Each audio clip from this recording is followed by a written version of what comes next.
Good evening everyone. सभी लोग बहुत बढ़िया तरीके से पढ़ाई कर रहे होंगे, इस उम्मीद के साथ कि तुम ऐसा पढ़ाई में बहुत बढ़िया कहीं ना कहीं लगे हुए होगे। टॉपिक आज नया शुरू करते हैं और मार्कर चेंज कर दीजिए। परिवहन और जनसंचार। वैसे तो आज मैं सोच रही थी कि पहले खिलाड़ियों वाला टॉपिक पढ़ा दूं, फिर लेकिन मुझे लगा कि कल हमने पुरस्कारों में बहुत सारे खिलाड़ियों के बारे में पढ़ा था, तो ऐसा ना हो कि दिमाग में सारी चीज़ें पजल हो जाओ, परेशान फील करो। इसीलिए मुझे लगा बीच में खिलाड़ियों से पहले एक बार हट के थोड़ा सा पढ़ लेते हैं, क्योंकि बहुत सारी चीज़ें एक जैसी पढ़ने से क्या होता है, दिमाग पे प्रेशर हो जाता है। तो कल हमने पुरस्कारों के बारे में पढ़ा था, पुरस्कारों से ही जुड़ा टॉपिक था, खिलाड़ी का कौन किस खेल से संबंधित है और अलग अलग स्टेडियम कहाँ पे कौन कौन से हैं अपने यहाँ, इस तरह के क्वेश्चंस। तो वो एक चैप्टर है पूरा और उसी पर बेस्ड है जो कल पढ़ा था। तो उस चैप्टर को एक दो दिन बाद पढ़ लेंगे ताकि दिमाग थोड़ा सा तब तक उन चीज़ों को पचा ले जो हम पहले पढ़ चुके हैं। तो आज हम बातचीत करेंगे परिवहन और जनसंचार की। बहुत इम्पॉर्टेंट टॉपिक है। हरियाणा में परिवहन की दृष्टि से अगर हरियाणा की बात करें तो हरियाणा एक समृद्ध राज्य कह सकते हैं, क्योंकि यहाँ आप देखो लगभग गाँवों में, सब गाँवों में यहाँ बसेस चलती हैं। यहाँ आपके हर ज़िले की कनेक्टिविटी, एक मेवात को छोड़ दीजिए, बहुत बड़े लेवल पे नहीं, लेकिन बाकी जितने आपके ज़िले हैं सभी की कनेक्टिविटी बहुत अच्छी है। ट्रेन्स के साथ सब जुड़े हुए हैं और सड़कें तो फिर हर ज़िले में, हर गाँव में आपकी पहुँची हुई हैं। पक्की सड़कों के घनत्व की बात करें तो भी हरियाणा बाकियों से काफ़ी आगे है। और अगर आसपास के राज्यों से कनेक्टिविटी की बात करें तो आप दिल्ली से देखिए, रेल से जुड़ा हुआ है हरियाणा, दिल्ली से सड़क परिवहन से जुड़ा हुआ है। और अगर बात करें चंडीगढ़ की तो वहाँ भी हम सड़क से जुड़े हुए हैं। पंजाब के साथ देखें, आसपास के किसी भी रीजन की बात कर लें, राजस्थान की बात कर लें, उत्तराखंड की बात कर लें, हिमाचल की, तो रोड के साथ हर एक के साथ हमारी कनेक्टिविटी है। और दो बहुत बड़े इंटरनेशनल लेवल के एयरपोर्ट्स आपके आसपास ही पड़ते हैं, एक दिल्ली में और एक आपके चंडीगढ़ में। और अब तो हरियाणा का हिसार जो है इसको भी डेवलप लगभग कर दिया गया है और उतनी स्पीड से तो अभी काम नहीं हो रहा, लेकिन फिर भी अब फ्यूचर के लिए हमने इसको एक तरह से मान लीजिए कि 100% अपनी तरफ से सरकार ने काम करके छोड़ दिया। अब ये भारत सरकार के मंत्रालय देखेंगे कि कब यहाँ पे इंटरनेशनल लेवल का एयरपोर्ट को विकसित किया जाएगा। बाकी बेसिक काम हमारी सरकार ने करके हरियाणा सरकार ने केंद्र सरकार को सौंप दिया। तो इसका मतलब हरियाणा में अगर सड़कों की बात करें, वायु परिवहन की बात करें और मेन तो यही है रेल, तीन चीज़ें, क्योंकि इन तीनों के साथ आपकी कनेक्टिविटी बहुत अच्छी है। इसलिए मैं कह रही हूँ कि हरियाणा समृद्ध है। जैसे बहुत सारे इलाके होते हैं, यूपी के कई इलाके हैं, बिहार के, उड़ीसा के, जहाँ ना सड़कें जाती हैं पक्की, ना वहाँ ट्रांसपोर्टेशन के साधन हैं। अब आप ये शुक्र मनाइए कि हरियाणा एक रिच स्टेट है, हरियाणा का जीडीपी बहुत अच्छा है, इसलिए हरियाणा के हर गांव तक ट्रांसपोर्टेशन की पहुंच है, हर गांव तक सड़क जाती है। कोई ऐसा इलाका नहीं है कि जहाँ सड़कें ना हो या सड़क पे चलने वाले साधन ना हो। तो कनेक्टिविटी होना भी बहुत बड़ी बात है और इसीलिए यहाँ की जनसंख्या के पास ऑप्शंस ज़्यादा हैं। आप जो ये ईजिली स्कूल कॉलेज तक, आपकी यूनिवर्सिटी तक पहुँच है ना, इसका कारण है सड़कों का होना, ट्रांसपोर्टेशन की सुविधाओं का होना। एक आम इंसान के ऊपर बहुत ज़्यादा प्रभाव डलता है अगर उसके आसपास कनेक्टिविटी ना हो। मान लीजिए गांव से कोई बढ़िया रोड अगर शहर की तरफ नहीं जाते तो कौन अपनी बेटियों को पढ़ने के लिए भेजेगा? भाई सुनसान वीरान इलाके में तो आप अपनी बहन बेटियों को नहीं भेज सकते ना। यानी एजुकेशन भी सीधे प्रभावित होती है कि आपकी कनेक्टिविटी कितनी आसान है। अगर आप पूरे राज्य को देखें तो हम चारों तरफ से सड़कों का जाल देखते हैं। नेशनल हाईवेज़ यहाँ पर हैं, स्टेट हाईवेज़ यहाँ पर हैं और लोकल लेवल पर भी सड़कें बहुत बढ़िया हैं। बढ़िया से मेरा मतलब है, इंडिया में बढ़िया का मतलब सड़क होना ही बढ़िया है। गड्ढे तो मिलेंगे ही मिलेंगे, चाहे नेशनल हाईवे हो, चाहे स्टेट हाईवे और चाहे आपके डिस्ट्रिक्ट की, ज़िले की सड़कें हों, लेकिन कम से कम कनेक्टिविटी है। इस बात में भी हम खुश हो सकते हैं। हरियाणा में अगर मैं रोड ट्रांसपोर्टेशन की बात करूं तो आपके यहाँ कई बढ़िया तरीके की बसेस भी चलने में देखने में आई हैं। जैसे आपके यहाँ आम आदमी की खास बस चलती है, आपके यहाँ पे एसी वॉल्वो बस चलती हैं, आपके यहाँ सीएनजी की बसेस भी चलती हैं। अभी बहुत ज़्यादा नहीं है, लेकिन फिर भी एक तरह से पदार्पण कर दिया, शुरुआत कर दी। आने वाले टाइम में दिल्ली की तरह जगह जगह आप देखेंगे सीएनजी और ये सब बसें। जैसे दिल्ली भी तो ऐसी था ना, कभी तो स्टार्ट हुआ ही था। आज आप चारों तरफ देखो, दिल्ली में लो फ्लोर एसी बसेस हर जगह दिखती हैं। तो ऐसे ही हरियाणा में शुरुआत हो गई है, आने वाले दौर में उसमें भी हम देखेंगे कहीं ना कहीं इजाफा होगा। लगातार हरियाणा में बस डिपो बढ़ाए जा रहे हैं, बसेस की संख्या बढ़ाई जा रही है, रोड्स लगातार बढ़ाए जा रहे हैं। जब हरियाणा पंजाब से अलग हुआ 1 नवंबर 1966 को, तो महज 8,000 किलोमीटर टोटल सड़कों की लंबाई थी, आज वो बढ़ बढ़ के 38,000 किलोमीटर हो गई। तो कितना तो इजाफा कर लिया हमने। ये पक्की सड़कों की बात हो रही है, कच्ची की बात नहीं कर रही। तो इस तरह से अगर देखा जाए तो इतने सालों में बहुत ज़्यादा हम लोगों ने कनेक्टिविटी बना ली अपने पूरे राज्य के अंदर। ज़िले से ज़िला जुड़ा हुआ है, हर गांव से दूसरे गांव की कनेक्टिविटी है। तो इस सेंस में देखें तो बढ़िया बसेस चल रही हैं, आपके आसपास 2 इंटरनेशनल एयरपोर्ट्स हैं, आपके खुद के हरियाणा के अंदर सिविल एविएशन डिपार्टमेंट में जैसे फ्लाइंग भाई सीखना है हमें, प्लेन उड़ाना, या जो इस तरह के कोई शौक भी रखते हैं लोग, तो एरो स्पोर्ट्स उनको कहा जाता है, एरो स्पोर्ट्स। तो उसके लिए भी आपके हरियाणा के नारनौल में, मतलब महेंद्रगढ़ के बड़े शहर में एक पूरा कॉम्प्लेक्स विकसित कर दिया है। तो ये तो अमीरों के शौक होते हैं, जो आपके हरियाणा के नारनौल में एक एरो स्पोर्ट्स की पूरी पट्टी विकसित की गई है। Rajiv Gandhi aero sports complex उसको नाम दिया गया है। इसके अलावा आपके जो ये है ना नारनौल है, और आपका ये पिंजौर है, और करनाल है, हिसार है, भिवानी है, इनमें तो एविएशन के ऊपर, मतलब उड्डयन, जो ये प्लेन्स और ये सब हैं, इनके ऊपर फ्लाइंग क्लब्स भी डेवलप किए गए हैं, जहाँ जो है जिसका इंटरेस्ट हो उस फील्ड में फ्लाइंग क्लब को ज्वाइन कर सकता है। पैसा ज़्यादा लगता है, वो अलग बात है, आम आदमी के लिए नहीं है, पर फिर भी कम से कम सुविधा तो है। तो बहुत सारी चीज़ों में हरियाणा लगातार आगे ग्रोथ कर रहा है, विकास कर रहा है, और इसी सीरीज़ में विकास के इस क्रम में हम धीरे धीरे सब चीज़ों को सिस्टमैटिक तरीके से पढ़ लेते हैं, ताकि हमें एग्जाम में दिक्कत ना आए। ठीक है, चलिए। परिवहन और जनसंचार, ट्रांसपोर्टेशन एंड टेलीकम्युनिकेशन। मैं काफ़ी दिनों से आपको कह रही थी कि लगभग कंप्लीशन पे आ गया कोर्स, तो ये कंप्लीशन के लास्ट चरण के ऊपर हम बातचीत कर रहे हैं, और अब इसके बाद आपके पास पढ़ने के सिर्फ हार्डली 2 दिन और बचेंगे, टॉपिक हमारे पूरे हो जाएंगे। ट्रांसपोर्टेशन एंड टेलीकम्युनिकेशन में पढ़ते हैं। हरियाणा परिवहन की दृष्टि से एक समृद्ध राज्य है। एग्जाम्पल मैंने दे दिया, इस लाइन का कारण मैंने आपको समझा दिया, क्योंकि यहाँ रोड ट्रांसपोर्ट बहुत अच्छे हैं। यहाँ एयर की बात करें हम तो उसका भी कनेक्टिविटी आपकी बहुत अच्छी है। भाई चंडीगढ़ आपसे ज़्यादा दूर नहीं है, और ना ही दिल्ली आपसे ज़्यादा दूर। आपके हिसार में खुद डेवलप कर रहे हैं, एविएशन क्लब्स आपके खुद के शहरों में हैं, एरो स्पोर्ट्स आपके शहर में है। और अगर रेलवे ट्रैक की बात करें तो आप ये देखो, रेवाड़ी एक ऐसा जंक्शन है जिसमें से 6 डायरेक्शन में ट्रेन्स चलती हैं। और आपकी दिल्ली से अगर आप देखते हैं तो दिल्ली से ये सोनीपत पानीपत वाली जो रूट है, अंबाला फिर आगे निकल जाता है वो। तो ये अंबाला की अगर बात करते हैं तो सबसे बड़ा, जैसे हेडक्वार्टर, बड़ा ना कहें, हेडक्वार्टर कहें नॉर्दर्न रेलवे का। रेलवे के आपके देश में आज की डेट में 18 जोन हैं, जिनमें से 3 जोन की रेलवे आपके यहाँ चलती है। तो कितनी बड़ी बात है, छोटे से हरियाणा में 3 जोन कवर करते हैं यहाँ की ट्रेन चलने में। कौन कौन से? एक तो नॉर्दर्न रेलवे है, एक नॉर्थ वेस्टर्न रेलवे है, और एक नॉर्थ सेंट्रल रेलवे है। तो टोटल 18 जो जोन है, उसमें से 3 जोन की ट्रेन आपके यहाँ चलती हैं। तो आपको देखो, छोटी सी तो आइडेंटिटी है हरियाणा की। टोटल इंडिया का कितना छोटा 1.34% का हिस्सा लेके बैठे हैं, उसमें 18 में से 3 जोन की ट्रेन आपके हरियाणा को जिग जैग तरीके से कवर करती हैं। तो इसका मतलब आपकी कनेक्टिविटी हर तरीके से बहुत बढ़िया है।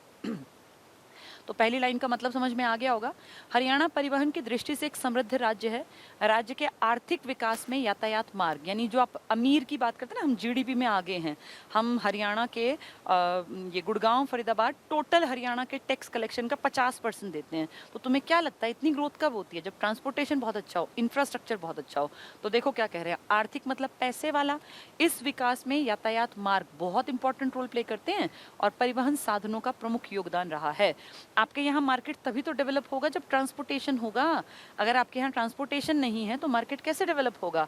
आप जितने इलाकों की बात करें, आपके यहाँ बड़े बड़े फूड पार्क्स हैं, मेगा फूड पार्क्स हैं, इंटरनेशनल लेवल की आपकी मंडी डेवलप हो रही है गन्नौर में। तो ये सब कब हो सकता है? जब आपके यहाँ कनेक्टिविटी अच्छी हो, नहीं तो कौन पैसा लगाएगा यहाँ? इसीलिए आपके यहाँ पे ग्रोथ अच्छी है। हरियाणा में लगातार सड़कों का विकास हो रहा है। 1966 जब हरियाणा बना, में हरियाणा के गठन के समय सड़कों की 8,000 किलोमीटर लंबाई थी। 8,137 ना भी याद रहे कोई बात नहीं, एक नियर अबाउट का फिगर आपको याद रखना है, 8,000 किलोमीटर। आज बढ़ के 38, जब ये मैंने किताब लिखी तब कम थी, 26, अब 38 प्लस है। तो 8,000 किलोमीटर थी, जो अब लगभग 26,022 छोड़ दो, 26,000 किलोमीटर। और ये 2018-19 के आंकड़े हैं, अब तो और लंबाई बढ़ गई है, अब 38,000 किलोमीटर। वैसे 38,400 कुछ है, कोई बात नहीं, आप राउंड फिगर याद रखो। 8,000 से ग्रोथ करके आप 38,000 पे आ गए आज। तो बहुत बहुत बढ़िया ग्रोथ है हमारी, ठीक है। देश का कुल राष्ट्रीय राजमार्ग, आप जानते हैं ना 2 तरह के राजमार्ग होते हैं, एक नेशनल हाईवेज, एक स्टेट हाईवेज। नेशनल हाईवेज का सारा खर्चा सेंट्रल गवर्नमेंट देती है और स्टेट हाईवेज का खर्चा स्टेट गवर्नमेंट, भाई रोड बनाना है, मेंटेनेंस है, सारे काम। तो ये कह रहे हैं देश के टोटल जो नेशनल हाईवेज है जो सेंट्रल गवर्नमेंट बनवाती है उसका 2% बस हरियाणा में है। अभी आप कह रहे हैं हरियाणा बहुत रिच है, हरियाणा की कनेक्टिविटी अच्छी है, लेकिन नेशनल हाईवेज का पूरे देश में 100 में से सिर्फ 2% आपके पास है।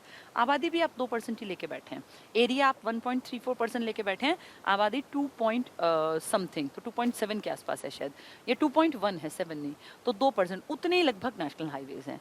आधुनिक बसें चल पड़ी हैं, अब एसी बस चल रही है हरियाणा में, सारथी वॉल्वो बस होती है ना, देखी होंगी आपने, जो थोड़ी लग्जरी ज़्यादा होती है उनमें आम बसों के मुकाबले। तो एसी बस है, सारथी वॉल्वो नामक बस की सुविधा है। तो पूछेंगे हरियाणा में निम्न में से कौन सी एसी बस है, और 3-4 के नाम आएंगे। तो सारथी जो बस है ना आपकी, वो एसी बस है। आम आदमी की खास नहीं लिखा यहाँ टाइपिस्ट ने, यहाँ लिखना था आम आदमी की खास बस, आम आदमी की है लेकिन खास बस है, ये है हरियाणा गौरव। तो आम आदमी की खास बस का नाम है हरियाणा गौरव। एसी बस कौन सी है? सारथी वॉल्वो। और वो उसके बाद एक और आएगी, हरियाणा में सीएनजी बस सेवा के रूप में हरियाणा उदय नामक बस चलाई गई है। तो ये 3 क्वेश्चन बन गए। अगर कहें एसी तो सारथी वॉल्वो, आम आदमी की खास बस तो हरियाणा गौरव, और अगर कहें AC low floor buses CNG वाली, देखो ये रही सीएनजी वाली, तो हरियाणा उदय। सीएनजी से उदय होगा, आम आदमी गौरव महसूस करेगा इसमें बैठ के, और एसी है तो सारथी के साथ है, ठीक है। एसी सारथी वॉल्वो, आम आदमी गौरव फील करेगा तो नाम क्या है? हरियाणा गौरव। और सीएनजी है तो उदय होगा, सीएनजी यूज करेंगे तो उदय होगा, आगे बढ़ेंगे, तो सीएनजी वाली हरियाणा उदय। ऐसे याद करके जानी पड़ती है, ये पेपर में आती हैं। हरियाणा उदय क्या है? उदय कब होगा? सीएनजी वाली। और आम आदमी की गौरव, हरियाणा गौरव, और एसी सारथी वॉल्वो, ठीक है। वो सारथी वॉल्वो जो है ना, वो पूरे हरियाणा में नहीं चलती, वो चंडीगढ़ से दिल्ली के लिए है, और तो फिर ये यही रूट कवर करके तो जाएगी अपने हरियाणा वाला, और एक आपकी गुड़गांव के लिए है, तो आप इसीलिए आप इंक्लूड कर रहे हैं अपने आप को। 1966 में नेशनल हाईवे 767 किलोमीटर लंबे थे, अब ये बढ़ बढ़ के 3000, तो 4000 प्लस हो गए हैं। आपके राज्य की बात करें, जो 2% की बात कर रहे थे। जगाधरी आपके यहाँ एक रेलवे वर्कशॉप है। आपके देश में ना सबसे फास्टेस्ट ट्रेन थी शताब्दी एक्सप्रेस, अब तो गतिमान आ गई 2016 से। शताब्दी एक्सप्रेस पंडित नेहरू के 100 साल पूरे होने की खुशी में चलाई गई थी, राजीव गांधी के टेन्योर में। 1988-89 के रेल बजट में शताब्दी एक्सप्रेस चलाने की बात उठी थी, और उस शताब्दी एक्सप्रेस की स्पीड थी 125 किलोमीटर, ये 155 किलोमीटर प्रति घंटा। फिर उसको 5 किलोमीटर से आगे बढ़ा के 160 किलोमीटर प्रति घंटा चला के, और उसको हटा दिया, सेकंड नंबर पे ले आए, और आज गतिमान एक्सप्रेस नंबर 1, जिसको आप फास्टेस्ट कहते हैं। तो आपके यहाँ पर हरियाणा के जगाधरी में, यमुनानगर का हिस्सा है, ये जो ट्रेन थी ना शताब्दी एक्सप्रेस, इसका वर्कशॉप था। तो ये एग्जाम में आ सकता है कि हरियाणा में किस स्थान पर शताब्दी एक्सप्रेस का वर्कशॉप हुआ करता था? जगाधरी में, यमुनानगर में, ठीक है। तो राज्य में जगाधरी में एकमात्र रेलवे वर्कशॉप है, और मिनी वर्कशॉप आपके रोहतक में प्रस्तावित है। तो मेन जगाधरी याद रखना। हरियाणा में सबसे ज्यादा सड़कों की लंबाई हिसार ऑब्लिक में सिरसा भी लिख लेना चाहिए, ठीक है। तो सबसे ज्यादा लंबाई वहां होगी जिनका एरिया बड़ा है, कॉमन सेंस की बात है, और कम लंबाई कहाँ होगी? जिनका एरिया छोटा है। तो सबसे बड़े एरिया में आपको सिरसा और हिसार दिखाई देते हैं, इसलिए यहाँ लंबाई है। छोटे एरिया में आपको पंचकुला और फरीदाबाद दिखते हैं, इसलिए कम वहाँ होगी, कॉमन सेंस लगानी होती है। तो सबसे ज्यादा सड़कों की लंबाई हिसार और सिरसा में पाई जाती है, कम जो लंबाई है वो फरीदाबाद और पंचकुला। भाई एरिया से भी तो फर्क पड़ेगा ना, अब एरिया ही इतना है तो सड़कें कितनी भी बिछाओगे तब भी टोटलिटी में कम निकलेगी। बेशक घनत्व ज्यादा फरीदाबाद में होगा। सबसे अधिक पक्की सड़कों का घनत्व अंबाला में पाया जाता है, और सबसे कम पक्की सड़कों का घनत्व जींद में है। पक्की सड़कों के घनत्व की बात करें तो जींद, और ज्यादा की बात करें तो वो आएगा आंसर अंबाला। लंबाई की बात करें तो हिसार और सिरसा, और कम की बात करें तो पंचकुला और फरीदाबाद, ठीक है। घनत्व की बात करें तो अंबाला और जींद। वो टोटल लंबाई थी, ये घनत्व है। आप घनत्व और लंबाई का अंतर जानते हैं। राज्य में परिवहन साधनों को 3 भागों में बांटा गया, जिसमें पहला नाम है सड़क परिवहन का। आज सड़क नहीं पढ़ाती क्योंकि सड़क बहुत टाइम कंज्यूमिंग है। जैसे अगर सड़क पढ़ाऊंगी तो एक ही टॉपिक पूरा होगा, इसको हम कल पढ़ लेंगे या परसों पढ़ लेंगे। आज ये अपने आप में बहुत बड़ा चैप्टर है। इस चैप्टर का एक मेन हिस्सा आज पढ़ाती हूँ, फिर आधा हिस्सा कल पढ़ाऊंगी। सड़क परिवहन, जिसमें नेशनल हाईवेज कल या परसों में सारे पढ़ लेंगे, ठीक है। ये पार्ट अभी मैं जानबूझ के छुड़वा रही हूँ क्योंकि फिर ये अकेला ही पूरा होगा, बाकी सब रह जाएगा।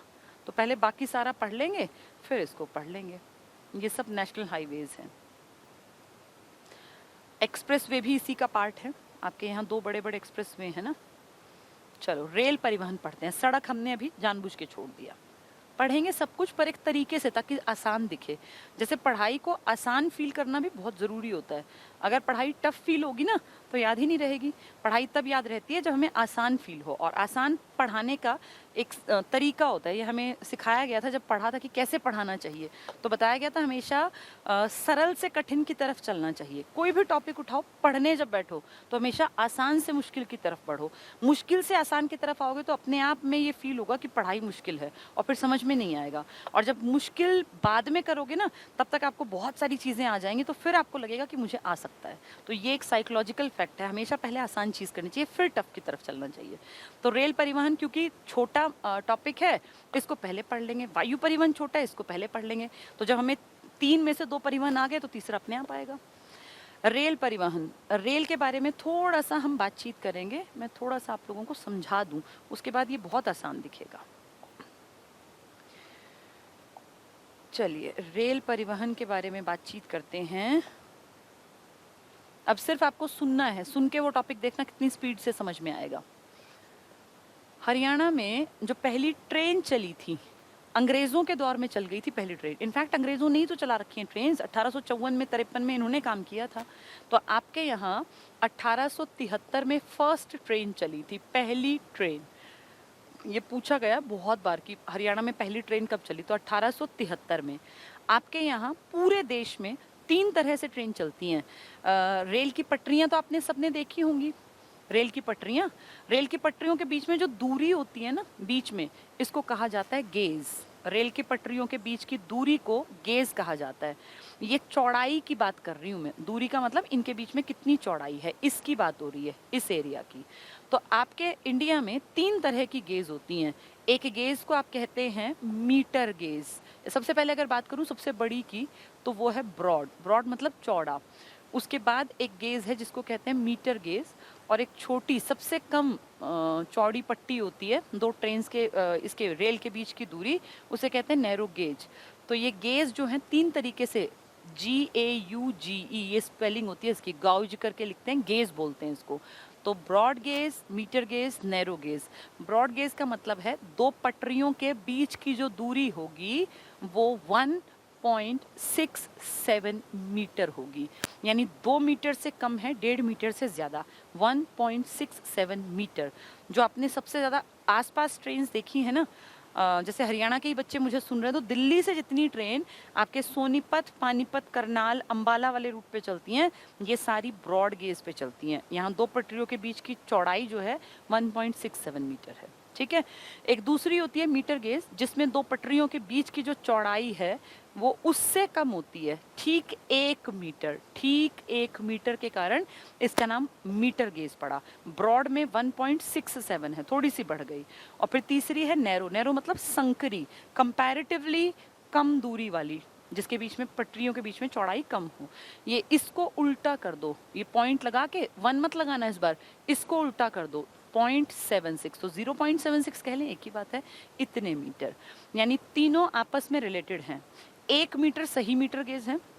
ब्रॉड की बात करें तो 1.67, नैरो की बात करें तो 0.67 को उल्टा कर दो 76। आपके हरियाणा में ये तीनों गेज हैं। सबसे ज़्यादा ब्रॉड गेज है आपके यहाँ, लेकिन मीटर और नैरो के भी छोटे छोटे से एग्जाम्पल हैं। तो हम तीनों के बारे में बात करेंगे आज। आपका हरियाणा मेनली 2 नदियों के बीच का एरिया है ना, यमुना और घग्गर के बीच का, इन्हीं में हम जान लेंगे। आपके यमुना नदी के पैरेलल जो रेलवे ट्रैक है ना, जो आपका मान लीजिए दिल्ली से ट्रेन चली है, दिल्ली से ये दिल्ली क्रॉस करके सोनीपत, पानीपत, करनाल, और फिर आगे निकलती है अंबाला, और फिर ये चली जाती है पंचकुला तक। तो ये वाली जो ट्रैक बिछा हुआ है, ये आपका ब्रॉड गेज है। ब्रॉड गेज ठीक है, इसका मतलब 1.67 मीटर की दूरी वाली ट्रेन चलती है इस रूट पे। ज़्यादातर रूट्स पे वही हैं, छोटे छोटे से एग्जाम्पल दे रही हूँ ताकि आपको लंबे टाइम तक याद रहे। एक एग्जाम्पल था इसमें मीटर गेज का। मीटर गेज बहुत ज़्यादा नहीं है, ज़्यादातर तो ये पठारी इलाकों में चलती है, लेकिन आपके यहाँ ये रेवाड़ी, अगर हम मान लें यहाँ दिल्ली के पास मानो नीचे की तरफ, तो यहाँ मान लें हम गुड़गांव हैं, फिर रेवाड़ी है, फिर महेंद्रगढ़ है, तो यहाँ मान लो यहाँ रेवाड़ी यहाँ कहीं है। यहाँ से राजस्थान के रुंगीज नाम की एक जगह है, रुंगीज, राजस्थान में एक छोटा स्टेशन है, यहाँ तक जो ट्रेन चलती है ना वो मीटर गेज है, यानी 1 मीटर, ठीक 1 मीटर के बीच की चौड़ाई पटरियों के बीच में। तो राजस्थान के रुंगीज की तरफ जाती है आपके रेवाड़ी से जो रेलवे ट्रैक, ये 1 मीटर का है। ठीक है, अब तीसरी रह गई नैरो गेज। नैरो आपकी रेलवे का जाल पूरे में फैला हुआ है। मैंने सिर्फ ये 2 मोटे मोटे इसलिए बताएं ताकि आपको याद रहे, ये नहीं कि बस यही रेल है, पूरे में रेल है, सारे के सारी ब्रॉड है, लेकिन बनाया सिर्फ यहाँ इसलिए ताकि आपके दिमाग में वो फिट बैठ जाए।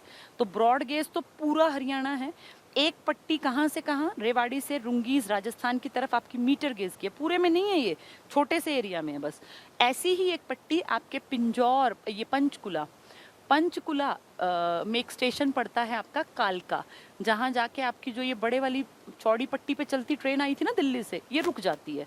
इसके आगे ये नहीं जाती, वहाँ इसका स्टॉपेज है, रुक गई है।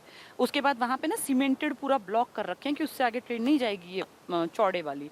उसके बाद उतर के अगर आपको शिमला की तरफ जाना है तो आपको कालका स्टेशन पे उतरना पड़ेगा, ब्रॉड गेज खत्म हो जाएगी और आपको दूसरा थोड़ा सा आगे जाके दूसरी तरफ एक नया ट्रैक दिखेगा।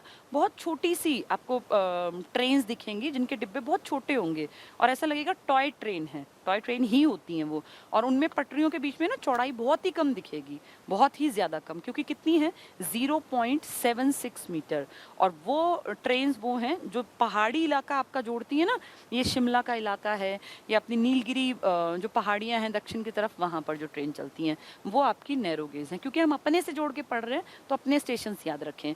ब्रॉड गेज हमारा पूरा हरियाणा कवर करती है, मीटर गेज हमारे रेवाड़ी से राजस्थान के रुंगीज को कवर करती है, और नैरो हमारे पंचकुला में कालका स्टेशन से शिमला की तरफ जाती है। तो इंडिया की 3 तरह की गेज, तीनों तरह के एग्जाम्पल आपके छोटे से हरियाणा में हैं। तो अब तीनों समझ में आ गए होंगे। अगर ब्रॉड कहें तो पूरा हरियाणा ब्रॉड है, लेकिन कहें कि आपके यहाँ मीटर तो आप कहोगे रुंगीज, रेवाड़ी से रुंगीज नीचे की तरफ छोटी सी बेल्ट में चलती है, बहुत लंबा चौड़ा सफर नहीं है ये। और अगर कहें वो नैरो तो आप कहेंगे पंचकुला के कालका स्टेशन से और आगे शिमला तक का सफर। ठीक है, चलिए, तो ये 3 तरह की ट्रेन हमने देख ली।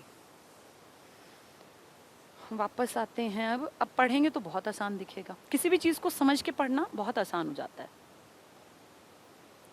चलो, रेल परिवहन। सबसे पहले 1873 में हरियाणा में दिल्ली से रेवाड़ी तक ट्रेन चलाई गई। रेवाड़ी जो है ना आपका एक ऐसा स्टेशन है, ऐसा जंक्शन है जहाँ से 6 डायरेक्शन में ट्रेन चलती है। रेवाड़ी से, एक रेवाड़ी से 6 अलग अलग डायरेक्शंस में। तो सबसे पहली जो ट्रेन चली वो दिल्ली, क्योंकि अंग्रेजों के टाइम में एक इम्पॉर्टेंट शहर था, तो दिल्ली से आपके हरियाणा के रेवाड़ी तक चली थी 1873 में।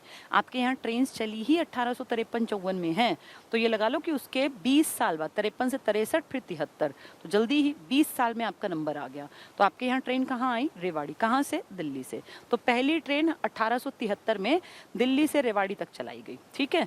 राज्य में 3 तरह के रेलवे गेज हैं। गेज मतलब चौड़ाई, बीच की चौड़ाई। ब्रॉड गेज, ब्रॉड मतलब चौड़ा, तो 1.67 मीटर।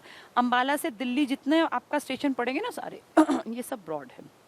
नेक्स्ट है मध्यम गेज, मीडियम गेज, ठीक 1 मीटर। रेवाड़ी से रिंगस या रिंगीस भी लिख देते हैं। कहाँ है ये राजस्थान का छोटा सा स्टेशन है। नेक्स्ट है नैरो गेज, 0.61 लिखा है, टाइपिस्ट ने थोड़ा गड़बड़ कर दिया, इसको 0.76 करना। 0.61 तो और छोटी हुआ करती थी, अब नहीं है वो, 0.76 करना। इस 67 को उल्टा कर दो, देखो ये रहा 0.67 था ना, ये 1 तो हटा ही देंगे, तो 0.76 करना। ये गलत है, इसको ठीक कर लेना। ये पहले चलती थी बहुत छोटी, अब ये नहीं है, भारत में कहीं नहीं है। ये आपकी मिलेगी सबसे छोटे वाली कालका से लेके शिमला। तो कालका कहाँ है आपके? पंचकुला में।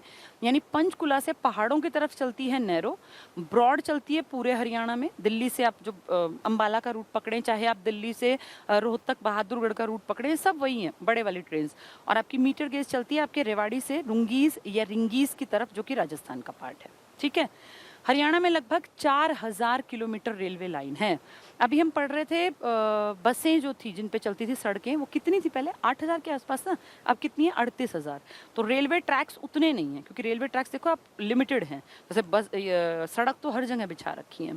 तो जो हरियाणा में रेलवे लाइन है ये 4000 बढ़ के, ये क्योंकि जब मैंने लिखा तो 4 थी, हो सकता है 5 के आसपास आ गई हो। ये रोज रोज बढ़ सकती हैं, क्योंकि हर साल के बजट में कोई ना कोई नया प्रोजेक्ट आता है, रेलवे का भी और सड़क का भी, ठीक है। इसलिए ऐसे डिस्प्यूटेड क्वेश्चन नहीं आते।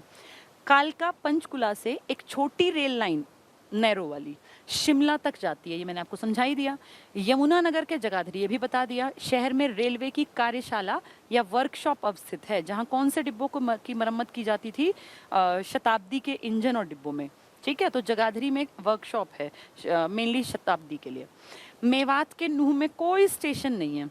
प्रोजेक्ट आ चुका, लेकिन अभी अगर आप चेक करें, मैं आज भी चेक कर रही थी, अभी कोई इस तरह का स्टेशन नहीं है कि जिसको आप कहें कि मेवात में स्टेशन स्थित है।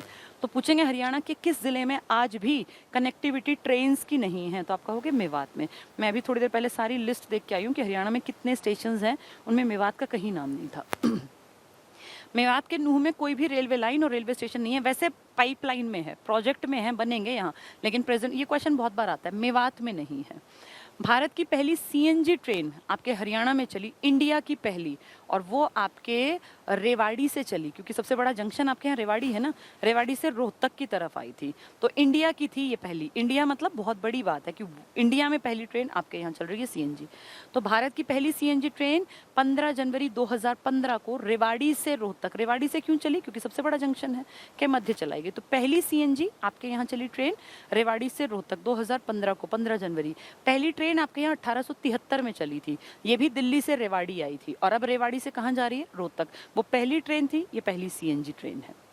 फर्रुख नगर, ये बहुत इंपॉर्टेंट है। फर्रुख नगर आपका पड़ता है इसमें क्या नाम है इसका, गुड़गांव में।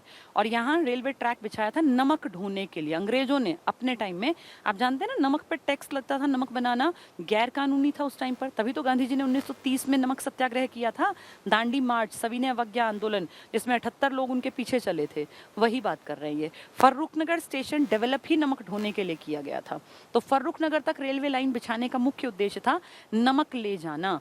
तो आपके यहाँ तक जो ढुलाई करते थे, नमक को ढोते थे, क्योंकि राजस्थान गुजरात साइड में नमक बहुत बड़ी संख्या में बनाया जाता था, और वहाँ से फिर ट्रेन भर भर के यहाँ, फिर यहाँ से पंजाब और पूरे में इसको फैला दिया जाता था।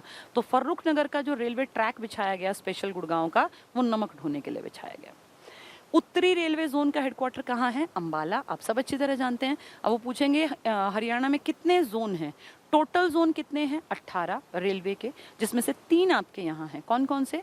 एक उत्तरी रेलवे, एक उत्तरी पश्चिमी रेलवे, और एक उत्तरी मध्य रेलवे। पेपर में एक चौथा कोई सा दे के कहेंगे कौन सा नहीं है, तो ये आपको याद करने पड़ेंगे। Northern railway, north western railway और नॉर्थ सेंट्रल रेलवे, 3 जोन आपके यहाँ हैं। टोटल 18 में से 3 आपके यहाँ। अंबाला नॉर्दर्न रेलवे का डिवीजन का हेडक्वार्टर है, ठीक है। तो उत्तरी रेलवे जोन का मुख्यालय, उत्तरी रेलवे तो है ही आपके यहाँ, उत्तरी मध्य भी है, उत्तरी पश्चिमी भी है, अंबाला में स्थित है। लेकिन आपका सबसे बड़ा अगर पूछें, जैसे अंबाला जो है ना, ये उस पूरे नॉर्दर्न रेलवे जोन की बात कर रहे हैं। अगर वैसे पूछें आपके यहाँ सबसे बड़ा जंक्शन, तो आप कहेंगे ये रेवाड़ी वाला, जहाँ से 5-6 डायरेक्शन में ट्रेन निकलती हैं। हिसार में भारतीय रेलवे का शिपिंग बोर्ड निर्माणाधीन है। ये हिसार बहुत डेवलप होगा आने वाले टाइम में। क्यों? क्योंकि हिसार में इंटरनेशनल एयरपोर्ट, जिसका कि लगभग काम हमने पूरा कर लिया, और हिसार में क्या कह रहे हैं? रेलवे का शिपिंग बोर्ड। तो सोचो, रेलवे का भी और एयर ट्रांसपोर्ट का भी, और फिर सड़कें तो हम अभी पढ़ के ही आए, हिसार सिरसा में ही सबसे ज़्यादा है ना, क्योंकि एरिया ज़्यादा है। तो सोचो, सड़कों में नंबर 1 बन गया, और इंटरनेशनल एयरपोर्ट में आगे आ जाएगा। और अब हम पढ़ रहे हैं यहाँ पे शिपिंग, जो रेलवे का शिपिंग वो बनेगा, ये सारा भी बोर्ड वो भी यहीं बनेगा। तो बहुत ज़्यादा डेवलपमेंट आगे आएगी हिसार की, ठीक है। इस मैप में वही सारी बातें हैं, आप इसको पढ़ोगे ना बुक से तो बहुत। कालका छोटी लाइन, उत्तरी रेलवे जोन का हेडक्वार्टर अंबाला, उत्तरी रेलवे कार्यशाला जगाधरी में, प्रमुख रेल मार्ग दिखाया है, दिल्ली से जा रहा है ये ऊपर तक, ठीक है। फिर निजी क्षेत्र में पहली रेल चली थी गुड़गांव, वो लिखने में नीचे आ जाएगा। मेवात में कोई रेलवे ट्रैक नहीं है, राज्य का सबसे बड़ा जंक्शन रेवाड़ी में है। रेल कोच कॉम्प्लेक्स हिसार में बनेगा, ये मैंने आपको पढ़ के बता दिया जो लिखे हुए, ठीक है। ये सब मैंने आपको वैसे बता भी दिया। राज्य के प्रमुख रेल मार्ग, तो प्रमुख रेल मार्ग कहाँ कहाँ हैं? इस रेल मार्ग को पहले मैं एक बार आपको थोड़ा सा ड्रॉ करके बताती हूँ, फिर आपको ये आसान दिखेगा। हम मान लेते हैं दिल्ली को मेन, ठीक है। इस दिल्ली से आपके यहाँ ट्रेन आती है जिसमें सोनीपत कवर करती है, वो पानीपत कवर करती है, करनाल कवर करती है, अंबाला कवर करती है और फिर ऊपर पंचकुला तक चली जाती है। ब्रॉड गेज में भी बता तो रही थी मैं, ये है बहुत इंपॉर्टेंट एक लाइन। एक दिल्ली से आपकी लाइन चलती है, वो बहादुरगढ़ रोहतक वाली पट्टी को कवर करती है, ठीक है। और एक आपकी रेलवे ट्रैक जो है आपके यहाँ, जो ये रेवाड़ी है ना, ये इस तरफ जाती है। तो दिल्ली से 3 तरफ, दिल्ली को मैं फोकस में इसलिए ले रही हूँ क्योंकि दिल्ली को आप समझ आसानी से पाएंगे। मैं किसी एक ज़िले का नाम लूँगी तो दूसरों को दिक्कत होगी, दिल्ली को सब जानते हैं। तो दिल्ली की डायरेक्शन को अगर हम मान के चलें तो दिल्ली से एक तो ट्रैक सीधे सोनीपत वाले रूट पे निकला, एक दिल्ली से मुड़ गया बहादुरगढ़ रोहतक झज्जर, ये आगे तक चला गया, और फिर एक ट्रैक इसका रेवाड़ी की तरफ मुड़ गया। तो अब ये समझना बहुत आसान रहेगा। फिर इनके बीच में ना लिंक मार्ग भी हैं जहाँ कहीं कहीं तक ट्रेन पहुँचती हैं। और जो ये आपका रेवाड़ी है ना, ये हरियाणा का सबसे बड़ा जंक्शन है, इससे 6 अलग अलग डायरेक्शंस में ट्रेन निकलती हैं। तो आपका सबसे बड़ा जंक्शन जो है वो रेवाड़ी है। ये किसी जोन का हेडक्वार्टर नहीं है, अगर जोन का हेडक्वार्टर कहेंगे तो अंबाला में है। कौन से जोन का? नॉर्दर्न जोन का। उत्तरी जोन, 18 जोन थे ना, इनमें से कितने जोन की ट्रेन आपके यहाँ आती है? 3 जोन की, एक नॉर्दर्न या उत्तरी रेलवे की, एक उत्तरी मध्य रेलवे की, एक उत्तरी पश्चिमी रेलवे की। 3 जोन की ट्रेन आपके यहाँ कवर करती है एरिया। और आपके नॉर्दर्न रेलवे के जोन का हेडक्वार्टर अंबाला में है, लेकिन आपके हरियाणा राज्य का सबसे बड़ा जंक्शन रेवाड़ी में है, जहाँ से पहली सीएनजी ट्रेन चली थी रोहतक तक 15 जनवरी 2015 को, जो हम अभी अभी पढ़ के आए हैं। अब ये सब आपको बहुत आसान दिखेगा समझना। चलिए देखें ज़रा क्या बता रहे हैं। राज्य के प्रमुख रेल मार्ग एक एक करके पढ़ते जाएंगे, बहुत आसान है ये। हरियाणा का प्रमुख रेल मार्ग दिल्ली से होकर राज्य के पूर्वी किनारे, तो यमुना वाली बेल्ट के साथ साथ उत्तरी दिशा में दिल्ली से आगे आते ही सोनीपत, पानीपत, करनाल, कुरुक्षेत्र, अंबाला से होता हुआ पंजाब तक चला जाता है। आगे फिर ये पंजाब की तरफ चला जाएगा, ठीक है। जैसे पंचकुला जो इलाका है ना, कालका की तरफ अगर जाती है ट्रेन, वहां जाके आगे डिवाइड हो जाते हैं ना। अंबाला जो आपका बहुत बड़ा हेडक्वार्टर है उत्तरी जोन का, वहां से फिर डायरेक्शंस अलग अलग होती हैं। तो एक पंजाब की तरफ निकल गई, वहीं से फिर एक कालका की तरफ निकल गई, जो आगे जाके रुक जाएगी, ठीक है। नेक्स्ट क्या बता रहे हैं? राज्य का दूसरा सबसे लंबा, एक सबसे लंबा तो यमुना नदी वाला, दूसरा देखें दिल्ली से बहादुरगढ़, रोहतक, जींद, नरवाना, टोहाना, जाखल, फिर ये पंजाब निकलेगा क्योंकि इस रूट पे आगे पंजाब ही तो पड़ेगा।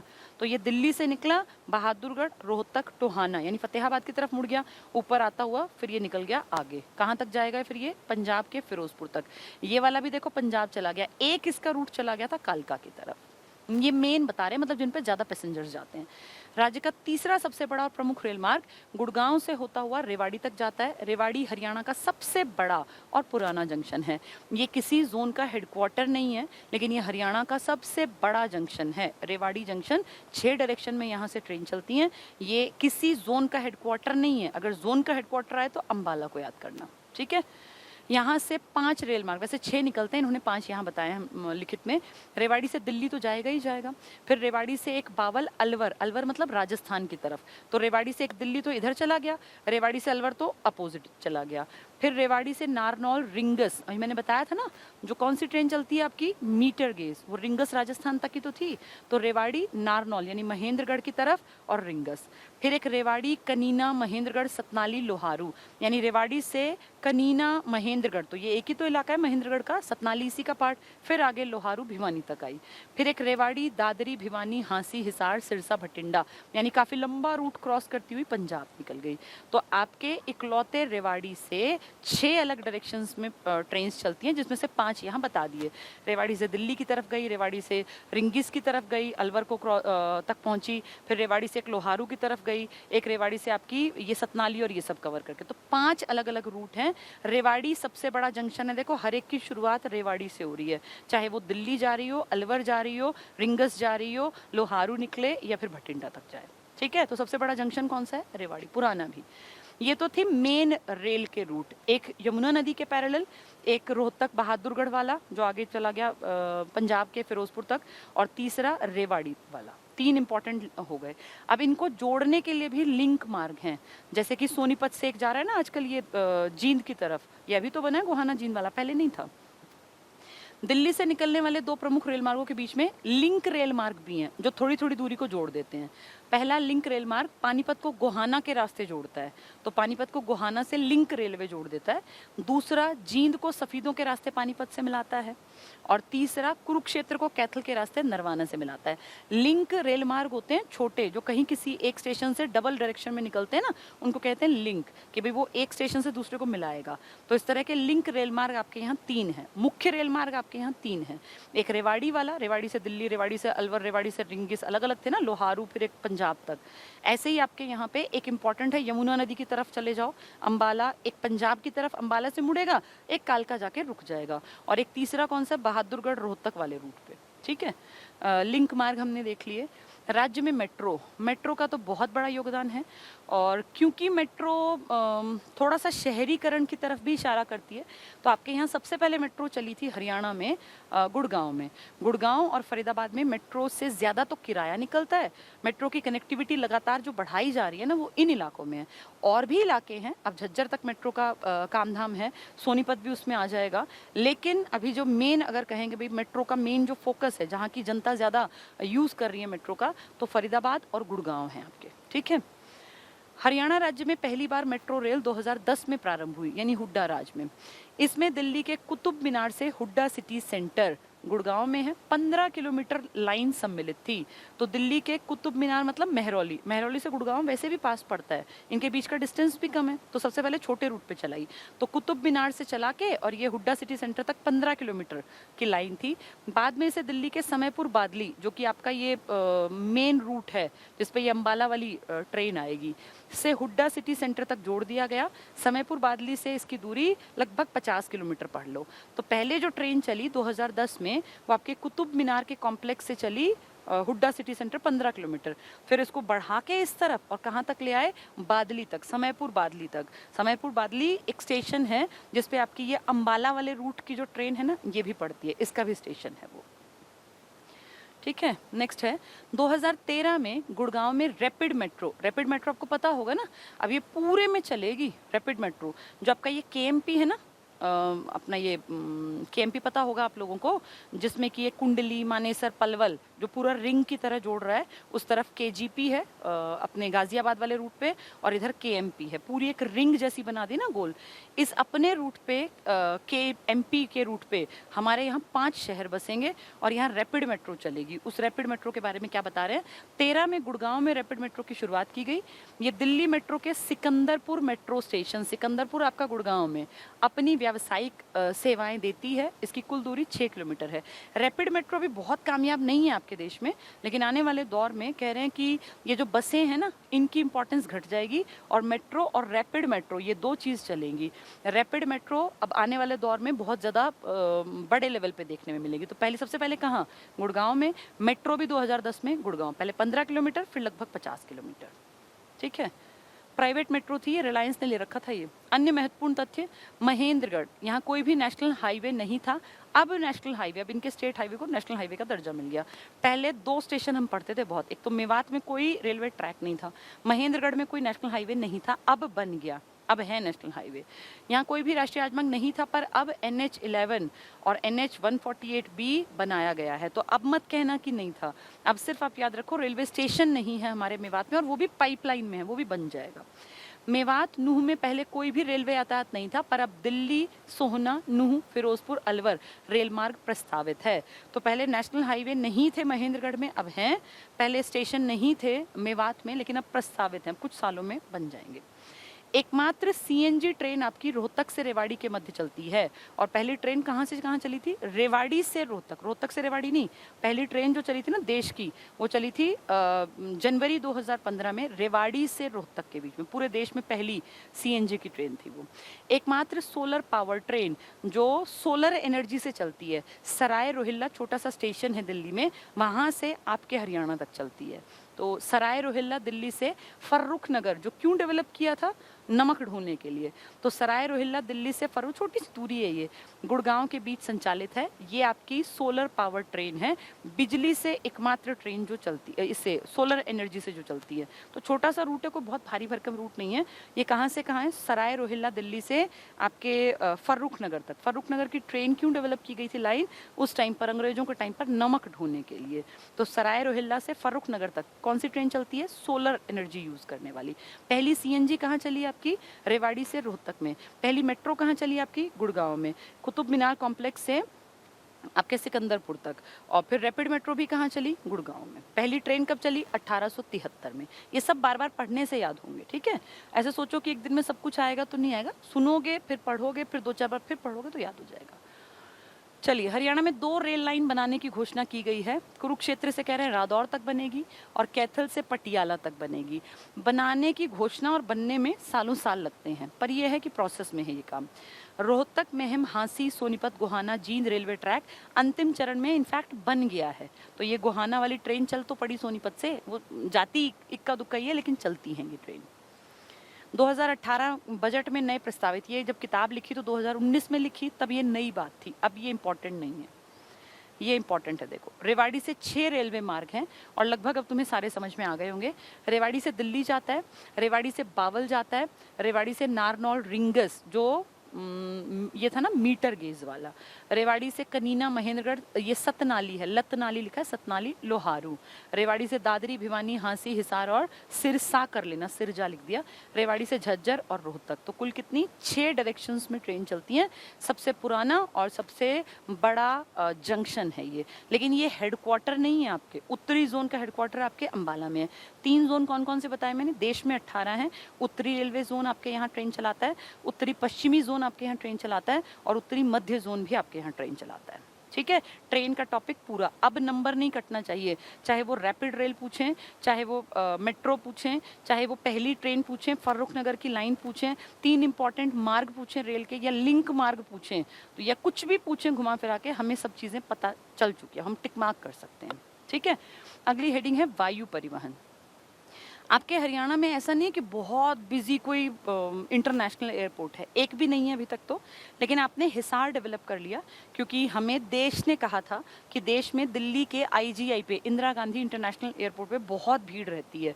और बहुत बार ऐसा होता है कि रेलवे जो ट्रैक्स होते हैं, ये जो इसमें एयरपोर्ट में वो जो ट्रैक्स होते हैं ना, जिन पे रनवे जिनको बोलते हैं, वो खाली नहीं मिलते थे। तो कई बार ऐसा होता था कि एरोप्लेन्स को उतरना है पर रनवे पे जगह नहीं है, क्योंकि प्रेशर बहुत था। इंटरनेशनल कितनी फ्लाइट्स जाती हैं, एक लिमिट तक की तो फ्लाइट्स चल सकती है ना, उनको थोड़ा डिस्टेंस तो चाहिए उड़ने के लिए, थोड़ा टाइम भी होना चाहिए।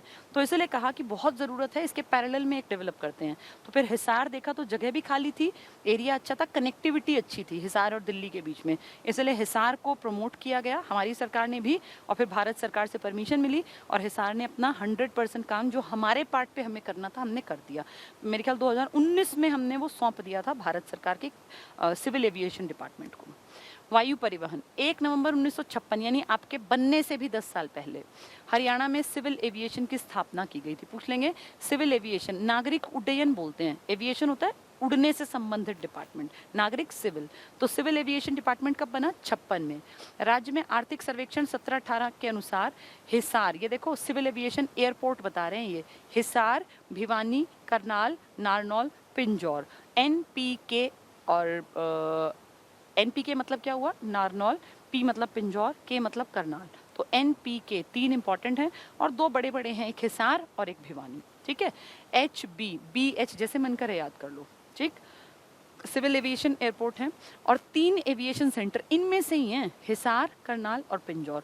तो NPK यानी नारनौल, पिंजौर, करनाल और हिसार और भिवानी, इनमें क्या है? सिविल एविएशन एयरपोर्ट, और इन्हीं 5 में से 3 में सेंटर्स हैं। ठीक है, सिविल एविएशन सेंटर मतलब ये उड़ने से संबंधित जो सारा डिपार्टमेंट है उसको सिविल एविएशन बोलते हैं। हरियाणा में 6 असैनिक हवाई अड्डे हैं, करनाल, हिसार, पिंजौर, नारनौल, भिवानी और जींद में। इनका यूज़ एज सच हम करते नहीं हैं। हरियाणा में नारनौल शहर के निकट, बहुत इंपॉर्टेंट, नारनौल शहर के निकट बछौड़ हवाई पट्टी पर देश का पहला, जिसमें कि हम लोगों ने सिखाने के लिए जिसको डेवलप किया, नेशनल एरो स्पोर्ट्स सेंटर 2010 को प्रारंभ किया गया। तो पूरे देश में ये पहला है जहां एरो स्पोर्ट्स यानी हवा में दिखाए जाने वाले करतब, बहुत एक्साइटमेंट जो इंसान के अंदर पैदा करे, इस तरह के गेम्स और हवा से जुड़े उनके लिए डेवलप किया गया। कहाँ? नारनौल में। पूरे देश में कहीं नहीं है, आपके राज्य में है। तो राष्ट्रीय एरो स्पोर्ट्स सेंटर 2010 को प्रारंभ किया गया। इसका नाम Rajiv Gandhi aero sports centre रखा गया। 2010 में राजीव गांधी क्यों रखा गया आप समझ सकते हैं। हुड्डा जी की सरकार थी, कांग्रेस के नाम पर ही नाम रखना था। कहाँ डेवलप हुआ ये? देश का पहला एरो स्पोर्ट्स सेंटर हरियाणा के नारनौल में डेवलप किया गया है, जिसका नाम है Rajiv Gandhi aero sports centre. ठीक है, ये इंपॉर्टेंट पॉइंट था। अंबाला में अंबाला एयरफोर्स बेस है। आप अच्छी तरह जानते हैं, आपके यहाँ एयरफोर्स आते ही 2 जिले आपको याद करने हैं, एक अंबाला और एक सिरसा। ये दोनों हैं जहाँ एयरफोर्स कैंप हैं बड़े, और इन दोनों की सीट एमपी की रिजर्व्ड हैं एससीज के लिए। तो अंबाला में अंबाला एयरफोर्स बेस है जहाँ की हम बहुत भारी भारी चीज़ें रखते हैं, कल को लड़ाई झगड़ा हो तो हम यहाँ पे इसके ऊपर डिपेंड रहते हैं। हिसार में हिसार फ्लाइंग क्लब है। ये क्लब है तो इसमें प्राइवेट लोग भी काम कर सकते हैं। और पिंजौर में पिंजौर फ्लाइंग क्लब है। तो ये जो है ना, ये तो सरकारी है। अंबाला एयरफोर्स बेस ऐसे नहीं कि कोई भी जाएगा यहाँ घुस जाएगा।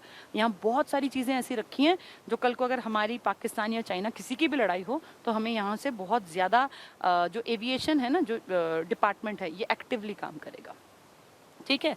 अंबाला और सिरसा हरियाणा वायु सेना स्टेशन है, जो मैंने आपको पहले ही बता दिया। अंबाला और सिरसा, इन्हीं दोनों की सीटें जो है रिजर्व्ड एमपीएससी सीटें हैं। रोहतक के महम में कार्गो हवाई अड्डा है। अनाज को कभी यहाँ से कहीं बाहर ट्रांसपोर्ट करना हो तो इसके लिए रोहतक में ये कार्गो होते हैं ना, शिप्स जिनमें कि सामान ढोया जाता है, वो यूज एज सच नहीं होते। हरियाणा में लगता यात्री हवाई अड्डा, हरियाणा से लगता तो चंडीगढ़ हवाई अड्डा, जो बिल्कुल करीब है आपके दिल्ली और चंडीगढ़। करनाल और हिसार हरियाणा के प्रस्तावित हवाई अड्डे हैं, जिनमें से हिसार आपने 99.9% मतलब इनफैक्ट 100% आपके सीएम ने इनॉग्रेशन कर दिया। पिछले से पिछले साल की घटना है, 19 की घटना है जहाँ तक मुझे याद आ रहा है, क्योंकि 20 में तो कुछ हुआ ही नहीं था। और फिर आपने ये भारत सरकार को कह दिया कि भाई हमने अपना काम कर दिया पूरा, अब जब आप चाहो आईजीआई का सेकेंड पार्ट हिसार में डेवलप कर लो। तो ये हिसार बहुत बहुत इंपॉर्टेंट है। हिसार में ना कई बड़े बड़े प्रोजेक्ट्स हैं। तो ये 2 चीज़ें हमने पढ़ ली आज। 3 तरह के ट्रांसपोर्ट ही तो हैं। आपके यहाँ पानी का ट्रांसपोर्ट तो है नहीं, क्योंकि कोई सागर नहीं लगता हमारे यहाँ, तटरेखा नहीं है। तो 3 ही ट्रांसपोर्ट हैं, या तो सड़क का, या वायु का, या रेल का। जल परिवहन तो आपके यहाँ नहीं हो सकता ना। सड़क में आपने क्या देखा, 8000 से बढ़ा के हमने 38000 कर ली। सड़कें सबसे ज़्यादा लंबाई देखें तो हिसार और सिरसा में है। सबसे कम लंबाई देखें हम तो पंचकुला और फरीदाबाद में है। अगर घनत्व की बात करें तो अंबाला, और कम की बात करें तो जींद में है। हमारे यहाँ सड़कें मेनली 2 तरह की हैं, होती तो बहुत तरह की हैं लेकिन मेनली 2, नेशनल हाईवेज और स्टेट हाईवेज। हमने देखा कि यहाँ पे कई तरह की बसें चल रही हैं। कोई सारथी के नाम से चल रही है, सारथी वॉल्वो, कोई हरियाणा गौरव के नाम से चल रही है। तो ये सब चीज़ें याद रखनी पड़ेंगी आपको। फिर हमने ट्रेन्स देखी 1873 में। फिर आपने फर्रुख नगर के बारे में पढ़ा, मीटर गेज पढ़ा, नैरो गेज पढ़ा, और अपना ब्रॉड गेज पढ़ा। फिर आपने रेवाड़ी को देखा, आपने 3 जोन देखे। फिर आपने मेन रेलवे के मार्ग देखे 3, और फिर उनको लिंक करने वाले मार्ग भी पढ़े। तो बहुत सारी चीज़ें आपने पढ़ ली। अब आपको ये किताब उठा के पढ़नी पड़ेंगी, तब याद होंगी। ठीक है, चलिए जनसंचार की बात करते हैं। छोटा सा टॉपिक है, ज़्यादा बड़ा नहीं है। जनसंचार का मतलब क्या हुआ? Mass communication. कोई भी ऐसा साधन जिससे एक आदमी अपनी बात को बहुत सारे लोगों तक पहुंचाए, उसको कहते हैं मास कम्युनिकेशन का साधन। जैसे अखबार है, टीवी है, रेडियो है, ये सब मास कम्युनिकेशन के साधन है ना। आजकल तो सोशल मीडिया भी मास कम्युनिकेशन का साधन है। देश में कहाँ क्या कब किस टाइम घटित हो रहा है लाइव आप देख सकते हैं वीडियोस के थ्रू। तो मास कम्युनिकेशन का बहुत फ़ायदा होता है, लेकिन नुकसान भी हो सकता है। दंगे भड़कना, गलत चीज़ों को बहुत जल्दी वायरल कर देना, ये नेगेटिव बातें भी है। लेकिन अच्छाई की तरफ अगर देखें तो हरियाणा में मास कम्युनिकेशन में रेडियो, आकाशवाणी ने बहुत इंपॉर्टेंट रोल प्ले किया था, और एक आपके टीवी ने। अब सोशल मीडिया को यहाँ नहीं पढ़ते, ना ही पेपरों में वो आना। तो सबसे पहले आपके यहाँ ना 3 रेडियो स्टेशन हैं। सबसे पुराना रोहतक में है, फिर आपके कुरुक्षेत्र में बना, और फाइनली आपके हिसार में आकाशवाणी स्टेशन बने, जिनसे रागनियाँ आती हैं, कृषि से संबंधित बहुत सारे प्रोग्राम सुनते हैं। तो रेडियो पे आपके यहाँ 3 स्टेशन एक्टिव हैं हरियाणा के लेवल पे, ये यहीं तक सुने जाते हैं। सबसे पहला रोहतक आकाशवाणी, फिर कुरुक्षेत्र आकाशवाणी, और फिर हिसार। रोहतक वाला 1976 में बना, आपके बनने के 10 साल बाद। फिर कुरुक्षेत्र का 1991 में बना, और 1999 में बना आपका हिसार का। हिसार में इकलौता दूरदर्शन केंद्र है आपका, 2002 में बना था। एक जैसे हैं, बहुत आसानी से याद होंगे। सबसे पहले रोहतक, फिर कुरुक्षेत्र। हिसार में 2 चीज़ें बहुत जल्दी हुई हैं, 1999 में आकाशवाणी और 2002 में अपना दूरदर्शन वाला। उस टाइम पे आपके यहाँ पे जो अम्बाला की थी ना, अभी बहुत बड़ी महिला जो मंत्री रही थी, विदेश मंत्री, भी एक्सपायर हुई थी 1 डेढ़ साल पहले, साल भर हो गया। कौन थी वो? बहुत बड़ा नाम जिनका है, सुषमा स्वराज। वो उस टाइम पे सूचना प्रसारण मंत्रालय संभालती थी।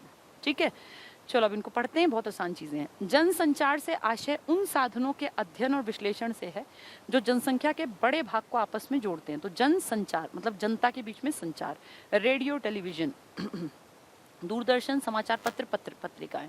हरियाणा में संचार सेवाएं, पहली आकाशवाणी। क्या बताया? रेडियो के 3 स्टेशन, पहला रोहतक 76, 91 कुरुक्षेत्र, 99 हिसार।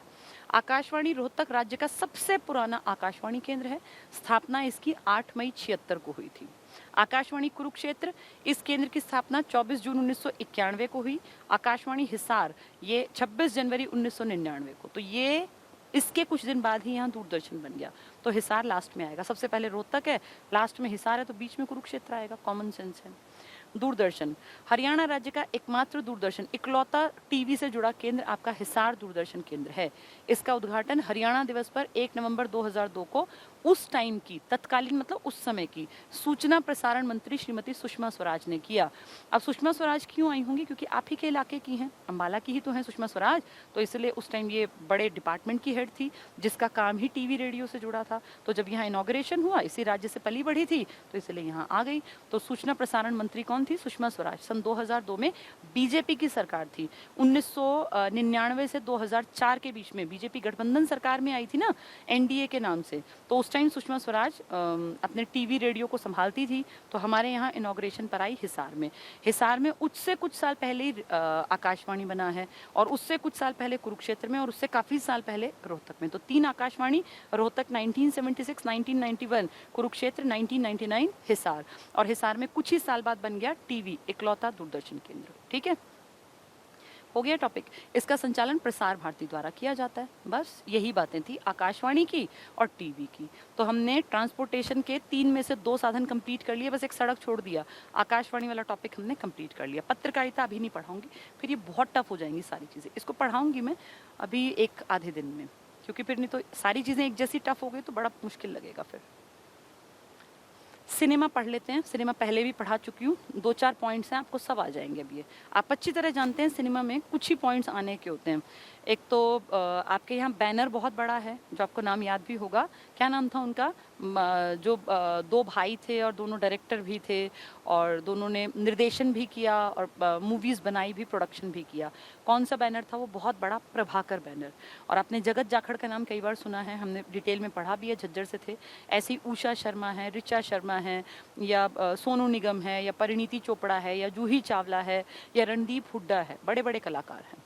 हरियाणवी सिनेमा की पहली फिल्म 1970 में आनंद ने बनाई थी, निर्देशन दिया था, मतलब डायरेक्शन दी थी हरफूल सिंह जाट चुलानी, जो मैंने आपको पूरी डिटेल से समझाया हुआ है कि कैसे लोग इनको भगवान मानने लग गए थे, और कैसे इन्होंने नौकरी करके एक बंदूक, उस टाइम पे अंग्रेजों की सरकार थी, उनसे ले ली थी, और कैसे इन्होंने कुछ आदमी मार दिए थे क्योंकि उन्होंने इनको गलत फंसवाया था। और फाइनली जाके ये एक अच्छे इंसान थे, जनता की खूब सेवा की, लेकिन अंग्रेजों ने इनको भगोड़ा घोषित कर दिया और इनके पीछे जो है बड़ा इनाम रख दिया। इन्होंने उस टाइम पे इतना दबदबा बनाया समाज में कि जो ये बूचड़ खाने चलते थे, जहाँ गाय काटी जाती थी मांस के लिए, वहाँ इनका खौफ था, और इन्होंने अपने जीवन काल में 17 बूचड़ खाने बिल्कुल खत्म करवा दिए। यानी जहाँ गाय कटती थी ना हरियाणा में, ये उसके सख्त विरोधी थे। तो लोग इनको भगवान मानते थे, मसीहा मानते थे, चलती फिरती अदालत कहा करते थे। हरियाणा का रॉबिन हुड भी कहते हैं। तो रॉबिन हुड दूसरों की मदद करता था, ये भी मदद करते थे। तो हरफूल सिंह जाट चुलानी है। 1974 में बीरा शेरा, सब पढ़ाया हुआ आपको, फिल्म प्रदर्शित हुई जिसका निर्देशन अनूप सिंह ने किया। वीर घटोत्कच, याद होगा ना, चांदराम जो पहलवान भी थे, 1974 में प्रदर्शित हुई। पहली हरियाणवी सफल फिल्म 1983 की बहू रानी थी, और इससे अगले साल आई सर्वाधिक सफलतम, ये सफल थी, वो सफलतम है, चंद्रावल 1984, जिसमें कि जगत जाखड़ और उषा शर्मा दोनों का अभिनय। उषा शर्मा जी हिसार से हैं और जगत जाखड़ जो है वो झज्जर से। ठीक है, ये सफलतम है, वो सफल है। 85 में प्रदर्शित फिल्म छैल गैलियां जांगी, ये तो उतनी फेमस नहीं है, फिर भी लिख दिया। 47वां नेशनल फिल्म अवार्ड जीतने वाली पहली हरियाणवी, जो नेशनल लेवल पे जिसको इंपॉर्टेंस मिली वो लाडो मूवी थी। 21 साल पहले लाडो मूवी को नेशनल अवार्ड मिला था। इसके निर्माता कुमुद चौधरी, ये नाम ने पहले नहीं पढ़ाया, और निर्देशक थे अश्विनी चौधरी। तो कुमुद चौधरी और अश्विनी चौधरी ने मूवी बनाई थी, कौन सी, लाडो, जिसको मिला था पहला नेशनल अवार्ड सन 2000 में। 47वां नेशनल अवार्ड था वो। पगड़ी द ऑनर इसको अभी मिला है। 62वां राष्ट्रीय फिल्म, उसको 47वां, इसको 62वां। सर्वश्रेष्ठ हरियाणवी फिल्म का पुरस्कार मिला। इसकी अभिनेत्री बलविंदर कौर, बहुत इंपॉर्टेंट, ये बेस्ट सपोर्टिंग एक्ट्रेस का अवार्ड मिला। तो बेस्ट सपोर्टिंग एक्ट्रेस पूछेंगे तो बलविंदर कौर। मूवी का नाम पगड़ी द ऑनर, 2016 में 62वां नेशनल फिल्म अवार्ड। और 47वां फिल्म अवार्ड जो मिला था लाडो मूवी को सन 2000 में, जिसमें चौधरी नाम के वो जो थे ना, कुमुद चौधरी और अश्विनी चौधरी, उनका मेन डायरेक्शन था। बलविंदर कौर हो गया। सर्वाधिक हरियाणवी फिल्मों का निर्देशन आप अच्छी तरह जानते हैं प्रभाकर ने किया है। तो सबसे ज़्यादा जो फिल्में बनाई हैं वो जयंत प्रभाकर ने बनाई है, ठीक है, डायरेक्टर हैं ये। सर्वाधिक हरियाणवी फिल्मों के निर्माता कौन है जिसने पैसा लगाया, देवी शंकर प्रभाकर। सुपरहिट हरियाणवी फिल्मों के अभिनेता हीरो कौन है आपके यहाँ, जगत जाखड़, जो झज्जर से थे, जगत जाखड़ झज्जर से। और जो मूवी 1984 की सफलतम थी जिसका नाम था चंद्रावल, उसके हीरो यही तो थे। हरियाणा के फिल्म कलाकार, ये सब मैंने आपको पढ़ाए हुए हैं, कुछ नहीं है इसमें ऐसा जो कि आपको नहीं आता। ये सब पहले वाला ही टेबल मैंने रिपीट किया है। मैप में पुरानी बातें हैं, बस ये इतना ही है मेन, नामों के साथ ये ख़त्म हो जाएगा, ठीक है। फिर भी कोई बात नहीं, एक बार दोबारा सुन लो 2-4 नाम, क्योंकि जितनी बार सुनोगे उतना लंबा याद रहेगा। तो हरियाणा के फिल्मी कलाकार, जगत जाखड़ जी के बात पढ़ रहे हैं। अश्विनी चौधरी हैं, तो रोहतक से हैं। टीपी अग्रवाल सोनीपत से। अशोक घई, सुभाष घई, बहुत बड़ा नाम, और मैंने बहुत डिटेल से बताया था कि बॉलीवुड में कहते थे कि जिसको इन्होंने डायरेक्शन दे दी ना उसका तो करियर बन गया। ये बहुत बड़े डायरेक्टर थे सुभाष घई। और क्यू सिनेमाज हरियाणा में जो आज चल रही है बहुत बड़ी एक चेन, वो इन्हीं की है। रोहतक के हैं, निर्माता निर्देशक थे। माधुरी दीक्षित जैसी बड़ी जो टॉप उसमें हीरोइंस में गिनी जाती थी ना, वो सब इनके अंडर डायरेक्शन में शाहरुख खान ने और ऐसे बड़े बड़े लोगों ने काम किया। केपी कौशिक जो है संगीतकार है। सुनील दत्त, फिर बहुत बड़ा नाम, वैसे तो पाकिस्तान के थे लेकिन जब पार्टीशन हुआ तो ये यमुनानगर में आ गए, अभिनय से जुड़े थे। और संजय दत्त के पिताजी हैं, आप अच्छी तरह जानते हैं, मिनिस्ट्री में भी रहे हैं और मुंबई से इलेक्शन जीते थे ये। सोनू निगम का बहुत बड़ा नाम है, पार्श्व गायक हैं, प्लेबैक सिंगर हैं, अभिनय भी किया है लेकिन वो फिल्म चली नहीं थी, तो फरीदाबाद से हैं। अभिनय और गायन, मेन गायन है इनका। जूही चावला हरियाणा की पहली मिस इंडिया जो लड़की बनी वो जूही चावला थी। सोनीपत बिल्कुल नहीं है, काट देना, गलत है ये, मैंने पहले पढ़ाया हुआ है, ये अंबाला की थी। ये टाइपिस्ट थोड़ी बहुत गड़बड़ कर देते हैं, अंबाला। अभिनय में बहुत बड़ा नाम, पहली मिस इंडिया हरियाणा से। रणदीप हुड्डा को नाम को कोई इस तरह के शब्दों की जरूरत नहीं है, सब अच्छी तरह जानते हैं, रोहतक से हैं। अभिनय में बहुत बड़ा इनका सिक्का चलता है और इन्होंने सलमान खान हो या ऐश्वर्या राय हो, जो टॉप क्लास के हीरो हीरोइन है, उनके साथ भी इनकी बहुत बेहतरीन मूवीज में इन्होंने काम किया। सुल्तान एक एग्जाम्पल है, और एक वो पाकिस्तानी जो किरदार निभाया था, ग्रेट एक्टिंग की थी इन्होंने। रणदीप हुड्डा अभिनय में रोहतक से। सतीश कौशिक बहुत बहुत बड़ा चेहरा, और मूवीज में काम भी किया, मूवीज बनाई भी हैं। सतीश कौशिक अपने महेंद्रगढ़ से हैं। लेखन, अभिनय, निर्देशन, तो बहुत बड़ा इम्पोर्टेंट एक मान लीजिए स्टेज पे है ये। पूजा बत्रा हीरोइन थी, बहुत ज़्यादा नहीं चली लेकिन फिर भी बॉलीवुड में नाम था रोहतक। राज तिलक बहुत छोटे रोल्स में, पानीपत से अभिनय। मल्लिका सहरावत हिसार अभिनय। मल्लिका सहरावत के बारे में उस दिन भी मैंने कहा था, 2 चीज़ें देखने को मिलती हैं, हिसार और रोहतक। अगर आप गूगल पे सर्च करेंगे, आप इसको अभी इस क्लास के बाद ही भर के देखना, मल्लिका सहरावत, तुरंत से उसके जो एक होता है ना भाई, उसमें बायो लिखा आता है कि भाई इतना इतना यहाँ पैदा हुए, तो उसमें लिखा आएगा रोहतक। लेकिन जब आप डिटेल से उसको खोल के पूरी चीज़ें पढ़ोगे तो उसमें लिखा हुआ है मोथ विलेज हिसार में। तो ये दोनों एक चैलेंजिंग क्वेश्चन बन सकते हैं। अब ये बहुत बड़ी बात है कि आप उसको रोहतक टिक करें या हिसार। मुझे लगता है इस तरह के क्वेश्चंस को खुद ही अवॉइड करेंगे, क्योंकि HSSC वैसे भी बहुत बार कटघरे में रहता है कि क्वेश्चन डिस्प्यूटेड डालता है और फिर लिखित में इनकी कोई ऑथेंटिक जानकारी होती नहीं। अगर फिर भी आ जाए तो पहली प्रायोरिटी चले जाना, अगर डिटेल पढ़ते हैं ना तो मोथ गाँव मिलता है हिसार में। लेकिन जैसे ही आप क्लिक करोगे, भी करके देखना इस क्लास के बाद, तो तुरंत लिखा आएगा रोहतक में। ठीक है। तो मल्लिका सहरावत हिसार अभिनय ऑब्लिक में रोहतक भी लिख सकते हैं। हिमांशु मलिक एक दो मूवीज में काम किया था आज से 20-25 साल पहले, सोनीपत से हैं अभिनय में। ऋचा शर्मा बड़ा नाम है गायन में, जैसे सोनू निगम का था, सेम जिले से हैं, गायन में है। जसविंदर नखला लिखा है ना, नरूला है ये, जसविंदर नरूला पंजाबी गायिका है और इन्होंने एक टाइम पे बॉलीवुड में नाम कमाया था, रोहतक से हैं गायन में। सत्येन कप्पू छोटे रोल्स निभाते हैं पानीपत से। मोहित अहलावत पानीपत से अभिनय में। मनोज कुमार यमुनानगर से अभिनय में। ठीक है, ये तो मैप है, इसमें वो आकाशवाणी और वो सब लिखा हुआ है जो मैंने आपको ऑलरेडी समझा दिया। हिसार में आकाशवाणी दूरदर्शन 1999 और 2002 में, कुरुक्षेत्र में 1991 में और 76 में रोहतक में। ठीक है, अब है राज्य के रंगमंच, हमारे अपने लोकल, अभी तक तो बात कर रहे थे नेशनल, अब बात कर रहे हैं राज्य के लोकल, जो आपके दूरदर्शन पे हरियाणा में और हरियाणा की आकाशवाणी, यानी हिसार में जिसने काम किया, हिसार, कुरुक्षेत्र और रोहतक में जिसने काम किया, ये हमारे लोकल है, इनको कोई बाहर का आदमी नहीं जानता। अब जैसे सुभाष घई को तो सारा देश जानता है, रणदीप हुड्डा को सारा देश जानता है, मल्लिका शेरावत को सब जानते हैं, सोनू निगम को सब जानते हैं, जूही चावला को सब जानते हैं, ओमपुरी को सब जानते हैं, बेशक वो आपके यहाँ के हैं। अब ये वो लोग हैं जिनको हम जानते हैं, बाहर वाले नहीं जानते, क्योंकि इन्होंने लोकल लेवल पे काम किया, आपके हरियाणा के दूरदर्शन के लेवल पे, आपके हरियाणा के आकाशवाणी पे। नरेंद्र बल्हारा, ये वो आदमी है जिसने पहचान दिलाई थी हरियाणा में सीरियल्स को। हरियाणवी सीरियल पहले बनते नहीं थे, इन्होंने सबसे पहले हरियाणा में सीरियल्स बनाने शुरू किए। आज आप देखते हैं बहुत लोग सीरियल बना रहे हैं, बहुत लोग वेब सीरीज चला रहे हैं, बहुत लोग जो है कॉमेडी के उसमें काम कर रहे हैं। ये पहला कैरेक्टर है जिसने सोचा कि हरियाणवी नाटक बन सकते हैं, कितनी बड़ी बात है। इन्हीं की बेटी हैं जो अब ये दहिया फिल्म्स जो बनाते हैं ना, जो इसमें रामो का कैरेक्टर प्ले करती हैं, उनके पिताजी हैं ये। मैं उनसे मिली थी तो मैंने पूछा तो उन्होंने बताया था हार्ट अटैक हो गया था इनको, बहुत बढ़िया कलाकार थे, मंझे हुए कलाकार, लेकिन बहुत यंग एज में ही चले गए। नरेंद्र बल्हारा रोहतक के अकबरपुर गांव के निवासी, दूरदर्शन और आकाशवाणी के कलाकार रहे। तो नरेंद्र बल्हारा बहुत बड़ा एक रोल प्ले किया, हरियाणवी सिनेमा में काम किया। मूवीज नहीं बनाई ज़्यादा, लेकिन जो नाटक होते हैं रोज़मर्रा के घर के जीवन के, गांव में रहा करते थे, गांव से उठे, सब चीज़ों को देखा था, नाटक बनाने लग गए, लाइफ से सीखा, फिर बाद में रोहतक शिफ्ट कर गए। नेक्स्ट है दुलीराम, ये छोटे लेवल पे सबने काम किया, ये सोनीपत के हैं, आकाशवाणी दिल्ली में नाटककार हैं। करमबीर सैनी तो आप जानते भी होंगे, बहुत बार आपने सुना भी होगा, यूट्यूब पे भी हैं करमबीर सैनी, और रंगमंच और आकाशवाणी कलाकार हैं। सेना संबंधी बहुत बार इन्होंने गाने गाए हैं। रणदीप दहिया हैं, ये नाटक, रंगमंच और दूरदर्शन के, ये छोटे, बहुत छोटे लेवल पे काम किया, इसलिए हो सकता है आपने नाम ना सुने हो। राजबाला फोगाट हैं, दूरदर्शन, रंगमंच, आकाशवाणी की गायिका है, लोकल हमारे यहाँ की। कृष्ण शर्मा है, रोहतक के प्रसिद्ध दूरदर्शन और आकाशवाणी के कलाकार हैं। ऐसे रजनीश कौर है, फतेहाबाद पूरा लिख लेना, कि प्रसिद्ध गायिका हैं ये। राम निवास हैं, हाँसी के रंगमंच कलाकार है, स्टेज पे काम किया। महावीर गुड्डू को आप सब जानते होंगे, हरियाणवी नाटकों में बहुत इंपॉर्टेंट रोल प्ले किया है महावीर गुड्डू जी ने। और जो आज हरियाणवी नाटकों का कल्चर है ना, उसमें नरेंद्र बल्हारा और महावीर गुड्डू, इन दोनों ने वो रोल प्ले किया जो सांग में कभी दीपचंद बेहमन और ये अपने ये थे ना अपने सूर्य कवि लक्ष्मी चंद जी, जैसे ये दो कैरेक्टर बहुत इंपॉर्टेंट है ना जब भी सांग का जिक्र होगा, ऐसे ये दो कैरेक्टर हरियाणवी कल्चर को आगे लेके गए। कौन कौन? नरेंद्र बल्हारा और आपके महावीर गुड्डू जी, दोनों ने बहुत बढ़िया काम किया। जींद के, वो तो रोहतक के थे, ये जींद के निवासी हैं, मंच संचालक, रेडियो और दूरदर्शन के कलाकार, तो दो बहुत इंपॉर्टेंट रोल। सीमा धनखड़ रंगमंच, दूरदर्शन, आकाशवाणी की प्रसिद्ध कलाकार है। ठीक है, अब ये देखो सड़कें पूछ लेंगे, फिर चालक प्रशिक्षण अनुसंधान कहाँ है ये पूछ लेंगे, इस तरह के क्वेश्चन। राष्ट्रीय राजमार्ग कुल कितनी लंबाई चौड़ाई, तो अब आपने इसका 2/3 हिस्सा पढ़ लिया इस टॉपिक का।